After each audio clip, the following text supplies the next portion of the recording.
కాబట్టి మేము చెప్పినాం ఒకనాడు వస్తుంది మా ప్రభుత్వం వచ్చినప్పుడు పుస్తెలు మట్టెలు చేసేటటువంటి జీవో మీద మొదటి సంతకం పెడతామని కూడా చెప్పినాం. ఎందుకు చెప్తున్నాం అంటే మాకు కమిట్మెంట్ అది. ఈ రాష్ట్రంలో ఉన్న ఎంబీసీలు ఆగమైపోతున్నారు కాబట్టి వాళ్ళ పట్ల ఈ ప్రభుత్వం శ్రద్ధ లేని వ్యవహారం చేస్తుందనే విషయాన్ని మళ్ళొకసారి తెలియజేస్తున్నాం. అట్లనే గిరిజన మంత్రి కూడా లేరు. ఇది మొదటి మంత్రివర్గం, మైనారిటీలు లేకుండా ఎస్టీలు లేకుండా మంత్రివర్గం ఉండడం ఇది మొదటిసారి. మేము 2.5 years నుంచి ఫైట్ చేస్తూ వచ్చినాం. మైనారిటీకి మినిస్ట్రీ ఇవ్వాలి అంటే అజరుద్దీన్ గారికి సడన్ గా తీసుకొచ్చి ఇచ్చినారు. ఎస్టీకి మినిస్ట్రీ ఇవ్వలేదని కూడా మేము డిమాండ్ చేస్తున్నాం. ఖచ్చితంగా ఎస్టీకి మినిస్ట్రీ ఉండాలి. లంబాడాలు లేనటువంటి మినిస్ట్రీ ఇంతవరకు లేదు.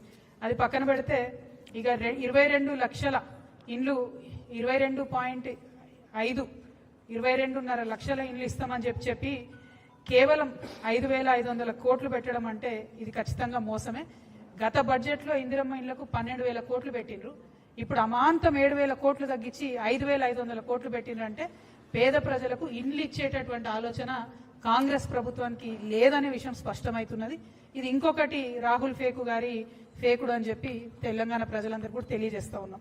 At the same time minority budget అయితే సేమ్ అసలు ఏమీ మార్పు లేదు, ఏమీ లేదు. అసలు మైనారిటీలను పట్టించుకున్న దాఖలా కూడా లేదు. అదేవిధంగా నేను ఫేక్ బడ్జెట్ అని ఎందుకంటున్నా అంటే మామూలుగా ఎగ్జామ్ రాసేటప్పుడు పిల్లలు ఒకసారి చదివింది మళ్ళీ చదువుతారు, అంటే రివిజన్ చేసుకుంటుంటారు, బట్టి పడుతుంటారు, చదివిందే చదువుతుంటారు. వీళ్ళు కూడా ఏం చేశారంటే పోయిన సంవత్సరం బడ్జెటే మళ్ళీ ఈ సంవత్సరం కూడా పెట్టారు. ఎందుకు మార్చాలి, టైం వేస్ట్, పేపర్ వేస్ట్ అనుకున్నట్టున్నారు. ఒక 4-5 ప్రధానమైన అంశాలు. చేయూత పెన్షన్లు పోయినసారి ఎంత ఇచ్చారు, ఇప్పుడు అంతనే. రైతు భరోసా పోయినసారి 18,000 కోట్లు, ఈసారి 18,000 కోట్లు.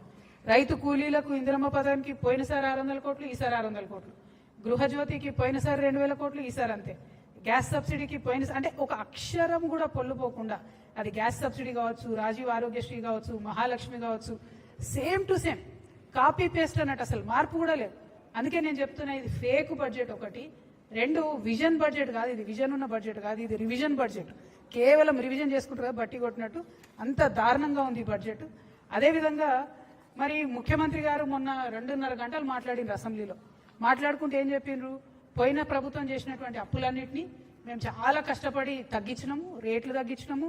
కేంద్ర ప్రభుత్వం మాకు 20,000 కోట్లను డెట్ రీస్ట్రక్చర్ చేసుకోవడానికి అవకాశం ఇచ్చిందని చెప్పి 2.5 hours ఆయన ఏకపాత్రాభినయం చేసి చెప్పారు. మరి చెప్తే ఇక్కడ ఒక సూటి ప్రశ్న కాంగ్రెస్ ప్రభుత్వానికి. పోయినసారి బడ్జెట్లో వాళ్ళు ఏం ఎస్టిమేషన్ వేసారంటే కేంద్ర ప్రభుత్వం నుంచి వచ్చేటటువంటి గ్రాంట్స్ 22,782 కోట్లు ఉంటాయని చెప్పారు. కానీ వాస్తవానికి రియలైజ్ అయింది ఎంత, అందులో సగం 11,161 కోట్లు మాత్రమే రియలైజ్ అయినాయి.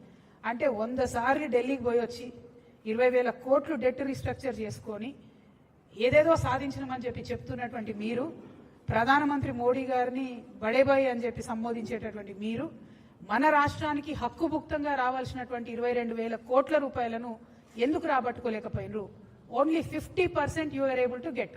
దీనికి మీరు ఇన్నిసార్లు ఢిల్లీకి వెళ్ళడం ఎందుకు? అది కాకుండా ఇంకొక మోసం మీరు చేస్తున్నది, ఇంకొక ఫేక్ ఏంటంటే ఈ సంవత్సరం మళ్ళీ 24,000 కోట్ల రూపాయలు వస్తాయని చెప్పి బడ్జెట్లో పెట్టారు. అంటే పోయిన సంవత్సరం 22,000 కోట్లు వస్తాయంటే అలా సగం కూడా రాలేదు. మళ్ళీ ఈసారి కూడా అంతే ఎక్కువ ఎస్టిమేట్ చేసి పెడుతున్నారు. అంటే ఇది కేవలం ప్రజల్ని మోసం చేయడమే. ఇంకొక మాట మేము అడుగుతా ఉన్నాం, మీరు ఇన్నిసార్లు ఢిల్లీకి పోయి వచ్చి ఇన్నిసార్లు ప్రధానమంత్రి గారితో మాట్లాడి ఎందుకు ఒక్కనాడు కూడా బీసీల గురించి మాట్లాడతలేరు? ఎందుకు ఒక్కనాడు కూడా పెండింగ్ ఉన్న బీసీ బిల్ గురించి మాట్లాడతలేరు? అఖిల పక్షాన్ని తీసుకెళ్తామన్న హామీ ఏమైంది? అంటే దేనికోసం పోతున్నారు మీరు అనేటటువంటి ప్రశ్న మాత్రం ఇలా తెలంగాణ ప్రజల్లో వస్తుందని ఈ సందర్భంగా చెప్తా ఉన్నాం. అట్లనే ఓవరాల్ గా బడ్జెట్ మేనేజ్మెంట్ గురించి చూసినట్టయితే చాలా చాలా వైరుధ్యాలు ఉన్నాయి. ఒకటి, రెవెన్యూ సర్ప్లస్ ని చాలా ఎక్కువగా వేసి చూపించినారు. 6,857 crores ఉందని చెప్పింది. లాస్ట్ టైం కూడా అట్లనే రెవెన్యూ సర్ప్లస్ మా దగ్గర 2,700 కోట్లు ఉందని చెప్తే చివరికి వచ్చి 591 కోట్లు మాత్రమే ఉంది. ఈసారేమో దానికి 3 ఇంతలు పెంచి 6,800 కోట్లు ఉందని చెప్తా ఉన్నారు. ఈసారి కూడా లాస్ట్కి వచ్చేసరికి మళ్ళా ఏమీ ఉండదు. అంటే ఇది కంప్లీట్లీ ఫేక్, ఫ్యాబ్రికేటెడ్ బడ్జెట్ అన్నది మాత్రం చాలా చాలా క్లారిటీగా అర్థమవుతుంది. ఇక ఇవన్నీ ఒక ఎత్తు అయితే ముఖ్యమంత్రి గారు ఎఫ్ఆర్బిఎం పరిధిలో తీసుకున్న అప్పులు 5,62,363 కోట్లు. అదేవిధంగా వివిధ కార్పొరేషన్ల ద్వారా ఈ కాంగ్రెస్ ప్రభుత్వం తీసుకున్నటువంటి అప్పులు 3,01,835 కోట్లు. అంటే మొత్తం కలిపి 8,64,198 కోట్లకు ఈ రాష్ట్రం యొక్క అప్పు చేరుకున్నది. ప్రజలందరూ దయచేసి గమనించి వినాలి. 198 కోట్లకు చేరుకున్నారు. అంటే ఒక్కొక్క వ్యక్తి మీద ఈ రాష్ట్రంలో 2,16,000 రూపాయల అప్పు ఉన్నది. ఒక్క మనిషి మీద నెత్తికి 2,16,000 అప్పు ఉంది. ఒక ఇంట్లో 4 ఉంటారు అనుకుంటే ప్రతి కుటుంబం మీద 9 లక్షల రూపాయల అప్పు ఈ కాంగ్రెస్ ప్రభుత్వం మన నెత్తి మీద పెట్టిందనే విషయాన్ని మేము చాలా చింతిస్తూ చెప్తున్నాం. మరి అప్పు తీసుకొచ్చిండ్రు, కనీసం ఏమైనా ఉద్యోగులకు పెన్షన్లు ఇచ్చిండ్రా, పోనీ కనీసం తులం బంగారం ఇచ్చే పథకాలు ఏమైనా ₹1 ఇచ్చిండ్రా, పోనీ 6 గ్యారెంటీల మీద ఏమైనా పెట్టిండ్రా, పోనీ స్కూటీలు ముఖ్యమంత్రి గారు నిన్నగాక మొన్ననే చెప్పారు స్కూటీలు ఇస్తామని చెప్పి, కానీ బడ్జెట్లో మాత్రం కనీసం స్కూటీలు ఊసలేదు. అంటే ఈ ముఖ్యమంత్రి చెప్పేది ఉప ముఖ్యమంత్రి గారు బడ్జెట్లో పెడతలేరు అని అర్థం. మరి వాళ్ళిద్దరికి శృతి లేదు మతి లేని వ్యవహారమా, లేదా రాష్ట్రాన్ని ఎట్లా పరిపాలించాలో అర్థం కాని వ్యవహారమా, లేదా రాహుల్ గాంధీ గారు ఆడ కాన్స్టిట్యూషన్ పట్టుకొని ఫేకినట్టు ఇక్కడ బట్టి గారు అసెంబ్లీలో బడ్జెట్లో ఫేకినరా అన్న విషయం మాత్రం తెలంగాణ ప్రజలు ఆలోచించేటటువంటి సందర్భం. మీ అందరికీ తెలిసిన విషయమే. మరి ఉద్యోగాలకు సంబంధించి మేము డిమాండ్ చేస్తూ వచ్చినాం. ఖచ్చితంగా మీరు ఉద్యోగులకు సంబంధించి 2 లక్షల ఉద్యోగాలు ఇస్తామని చెప్పిండ్రు, వాటికి సంబంధించి డబ్బులు రిలీజ్ చేయండి, వాటికి సంబంధించి బడ్జెట్ పెట్టండి అని చెప్పినాం. కానీ రాష్ట్ర ప్రభుత్వం కనీసం దాని మీద శ్రద్ధ పెడతలేదు.